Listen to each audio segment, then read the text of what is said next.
अब मैं कह रहा हूँ कि जो आदतन करते हैं, हैबिचुअल वॉलंटरी एक्शंस हैं, वो भी तीनों प्रकार के हो सकते हैं। तो मॉरल एक्शन भी हो सकता है, इमोरल एक्शन भी हो सकता है और नॉन मॉरल एक्शन भी हो सकता है। इसके एग्जांपल आप दे दीजिए, बस हैबिट होनी चाहिए। जैसे कोई व्यक्ति हैबिट है कि रोज सुबह उठता है, जैसे कई घरों में ना माताओं को हैबिट होती है कि वो पहली रोटी बोलती है गाय की है, दूसरी कुत्ते की है, कई बच्चे दूसरी खा जाते हैं तो फिर माँ बोलती है वही पाप हो गया था बचपन बेटा, तूने सेकंड रोटी खा ली थी, तब से तो ऐसा ही हो गया वो ठीक किसी और की खा लिया तूने। तो ऐसा आपने देखा है कि पहली रोटी गाय की, दूसरी, तो उसके लिए रोज माँ सोचती है कि आज करूँ या ना करूँ, हैबिट है, हैबिट है। तो जैसे किसी पशु को भोजन कराने की आदत, तो कुछ लोगों को हैबिट होती है कि किसी पशु पक्षी को भोजन करवाते रहते हैं। गर्मी आती है तो पानी भर के एक बर्तन में बाहर रख देते हैं, कोई पक्षी आएगा प्यासा तो पानी पी लेगा, हैबिट है, रोज करते हैं, ऐसा सोचते नहीं है, आदत का हिस्सा है। कुछ ऐसे घटिया इंसान भी है जो आदतन कुछ खराब करते रहते हैं। ऐसे कई बच्चे हैं, सड़क पर चलते हैं, जैसे कुत्ता देखते पत्थर मार देते हैं उसको, सोचते नहीं है, जैसे देखा अरे रुको, कोई बहुत दिमाग नहीं लगाते हैं। उनको आदत है कि अगर कोई आसपास ठीक घूम रहा है तो मेरे होते हुए क्यों घूम रहा है ठीक।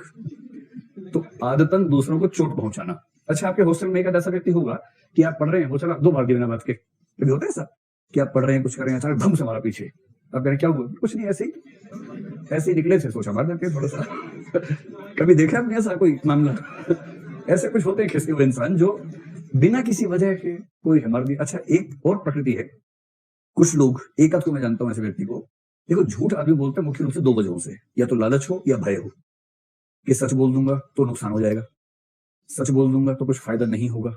इन वजहों से आदमी झूठ बोलता है। आमतौर पे झूठ की दो ही वजह मानी जाती है, लालच या भय। कुछ लोग ऐसे झूठे हैं जो बिना किसी वजह के झूठ बोलते हैं, उनको बोलते हैं आदतन झूठा। कुछ मतलब जैसे आप पूछेंगे और सब ठीक चल रहा है, नहीं, आपने क्या हुआ, बोले नहीं कुछ भी नहीं, ऐसे बोल दिया। झूठ बोलने की हैबिट है। तो यदि कोई आदतन झूठ बोलता हो तो आप कहेंगे कि ये आदतन अनैतिक कृत्य करता है, झूठ बोलना। अगर ऐसे व्यक्ति का हश्र देखना हो तो हिंदी की एक फिल्म आई थी झूठी नाम की, वो कभी देखिए। उस फिल्म में वही नायिका थी जो बूढ़ी हो ही नहीं थी भारत में। कौन है वो नायिका? रेखा। तो उसकी उम्र भी वैसी ही निकली फाइनली, देखिए।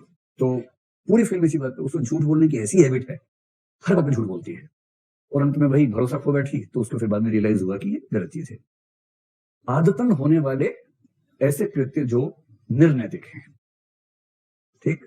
कुछ ना कुछ हैबिट आपको भी ऐसी होगी जो थोड़ी अलग सी होगी, है तो है, पर उससे न समाज का फायदा होता है न समाज का नुकसान होता है। जैसे क्या हो सकता है? बार बार थूकना, उसमें बड़ा ध्यान रखना पड़ता है कहाँ थूक रहे हो भाई सड़क पर थूकना बुरी बात है ना, वो तो खराब कर दिया। हाँ, साफ सफाई रखना बहुत शोभा नहीं दे रहा है। आपकी उम्र में लोग ऐसी बात करें, अच्छा नहीं लग रहा सुनने में। वो भी विद्यार्थी जीवन में कहाँ कोई ऐसा करता है। सफेद पीछे वाले भैया, हाँ, सोना, फाइनली सोना ही ध्यान है आपको, ठीक है, सोना। कुछ लोग बहुत सोते हैं और जब वो सोते सोते थक जाते हैं तो सो जाते हैं, तो थकान दूर करने के लिए फिर सो जाते हैं। तो उनका सोना चक्र दोष दर्शन में कहलाता है। चक्र दोष जैसा मतलब क से ख वो स्थिति आ जाती है। गाना, ठीक है, नहाते समय गाना, हाँ, नहाते समय तो गाना निकल जाता है, वो तो ठंडा पानी हो भी जाता है।